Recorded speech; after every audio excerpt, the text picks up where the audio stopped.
Well, thank you for your introduction.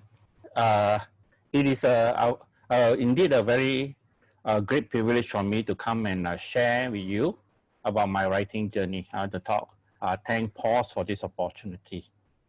Now, as I think about my what I'm going to say and think about when I started writing. Now, I actually started. I remember writing when I was in primary school. I actually write short stories and draw comics. So yeah, my writing journey actually started quite early. Then I remember when I was in secondary school, I was actually in Victoria Institution, KL, VI. I was the editor and of the science bulletin, the monthly science bulletin for the Society for Science and Mathematics. So I remember in these days, we used to type on stencil. You know, if you're old enough, you remember that we don't have computer at the time. So we type on stencil, and then we put them on a cyclostar machine, and then we sort of use the roller to print the articles. So I used to compile articles and sell it every month to get money for the Science and Math Society. Okay, well, as I think back, I think the issue I faced at that time was I could not find enough people to contribute to every issue every month. So it ends up for me that I myself wrote every article in the issue. Don't tell people that is a secret from 40, 50 years ago. That every month we sell, all the articles are written by me. I also end up being the editor of the Scientific Victorian. I don't know whether they are still publishing that or not. So my writing career or my writing life actually has been a sort of a continuous, it's not something that comes out of the blue. Okay, and if I may, I like to just share screen on about my writing life.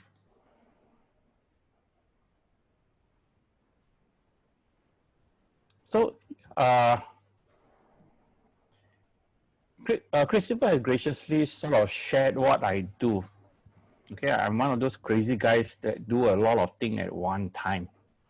Okay, at this moment, I'm a consultant pediatrician in a private hospital in Johor Bahru, okay, which I work full time. I'm also an associate professor of pediatrics in Monash University, Australia.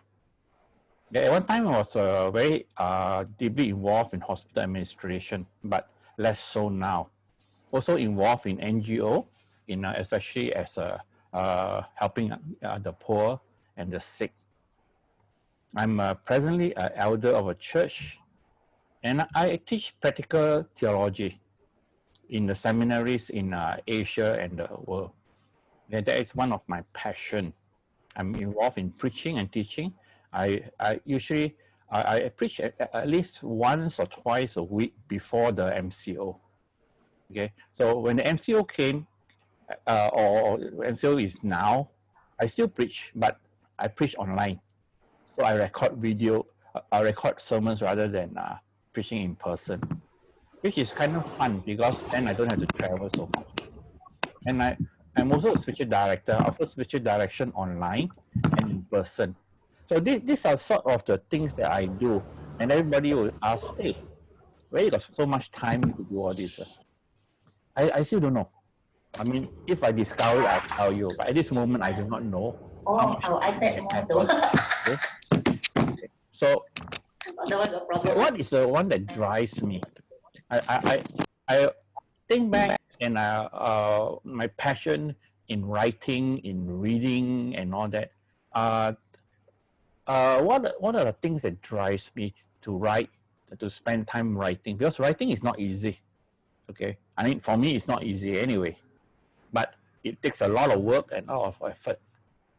I find that early in my spiritual life, I developed a sort of a motto mission and vision statement, which is becoming.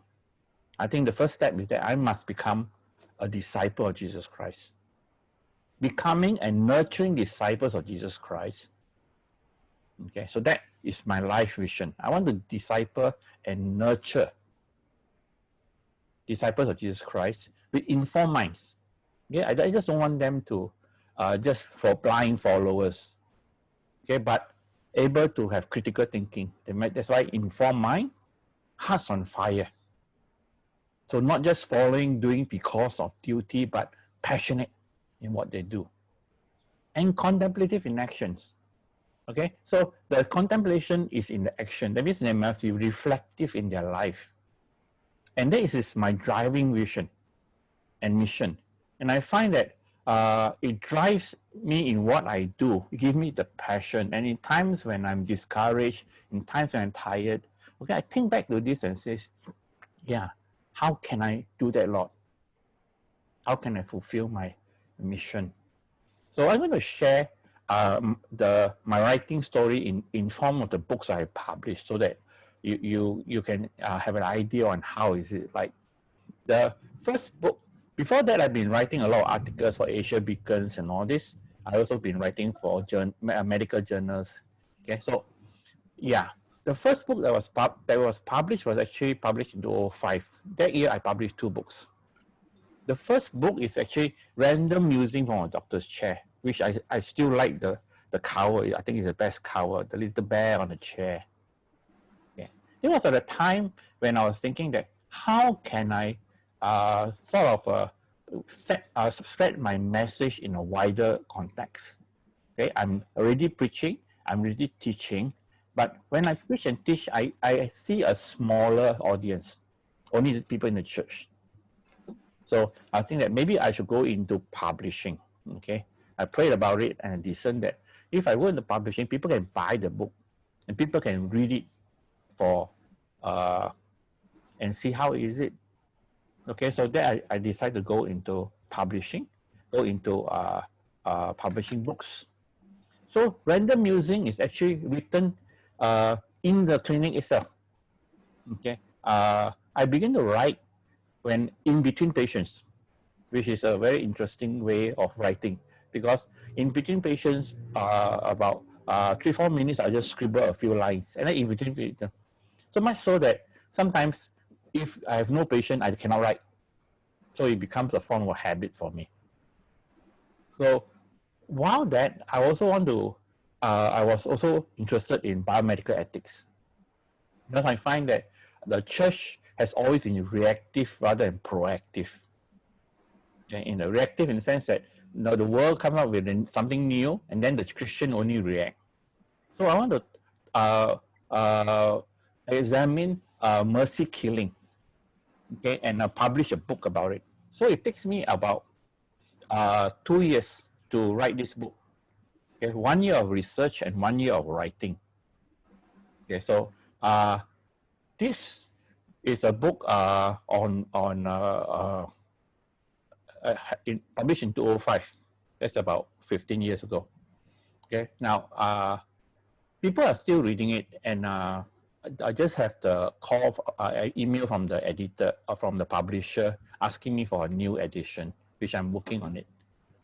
Because we think that after the next phase the world will face after the pandemic, okay, because there's a sort of trend. Okay, we have the LBG, okay, and then now it's Black Lives. But after everything settled down, then they'll come back to this issue of mercy killing. Okay, so the publishers are very keen for me to come out with a new edition of this book. So hopefully I would have time to work on a new edition of this book. Now book is Live and Let Live, is about biomedical ethics, about abortion, about IVF, in vitro fertilization, on cloning. Okay, so it's a book about the Christian perspective on biomedical ethics. This was commissioned. Organization asked me to write it for them. Okay, so again, it takes about 1 year of research of all the topics. But I actually wrote this book in 5 days. Okay, in this book, what I did was that I went to a medical conference. I hide in my hotel room, order room service, and write out the whole manuscript in 5 days. But it takes about a year to get it published because some of the theologians doesn't agree with what I say. Okay, the issue that I always face is that the advantage God has given me is that I have a medical training, I have a medical practice. So my theology is built from the ground up. Okay, a lot of theologians are there in the seminaries, okay, and many of them have never been a pastor at all. So they see things in black and white. So it takes about a year for me to convince the theologians that what I say makes sense. Okay, and the life is not black and white. So in the end, they sort of allow me to publish with a disclaimer that what I say does not reflect their views, which is fair, which is good enough for me. So you see, when you want to publish, expect to face opposition. Okay? Not everybody will be happy to say what you say, but it's important that you say what you want to say and be honest about it. Now, these are the to show that some of the academic books that I also write. Okay, this is actually based on my thesis for my PhD thesis. Okay, we were talking about PhD. What does PhD means? You know, permanent head damage, Pizza Hut delivery.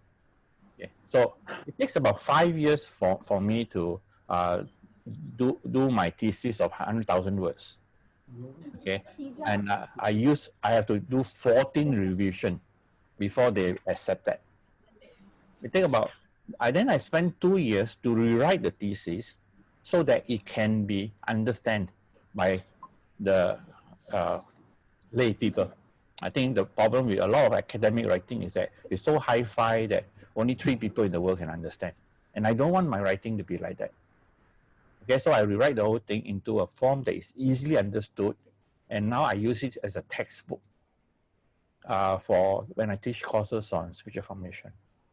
Okay, this is just to show that sometimes I also write a chapter for edited books. Okay, this is a chapter I did on, especially for theological education. And then these 3 books are actually books I've written that is devotional in nature. Okay, that means it uses the Bible as the basis, and then it's a way of delivery. So Spiritual Formation on the Run is a book that is for meditation and devotion. Okay, so and I find that it's useful. And 10 years later, I wrote like a sequel to it. Okay, Into the Depths of Living Water Meditations. One of my unwritten rule is that if 10 years later a book, any of my books is still being read, then it's worth taking a second look and see whether I need to revise it or write a sequel.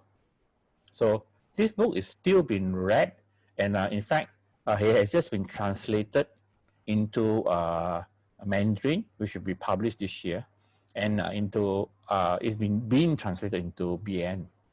Okay, so this is a follow-up.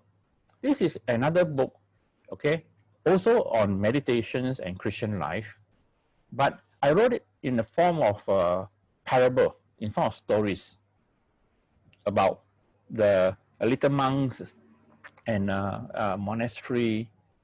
Okay, so you know, I find to follow Jesus' example of using parables. Okay, so all 3 books are still in print, and a few churches are using it for their cell group studies, which I'm quite happy, and I'm getting quite good feedback from them. So I just want to stop here, okay, and leave time for others to speak, and also just to share that writing is a passion. Okay, writing is something that you need to devote time to, and you need to have a reason for it. Okay, thank you. Thank you for your attention. Back to you, Chris. Wonderful. Thank you very much, Alex, for the wonderful sharing. To write a book in 5 days, in between patients, that's amazing.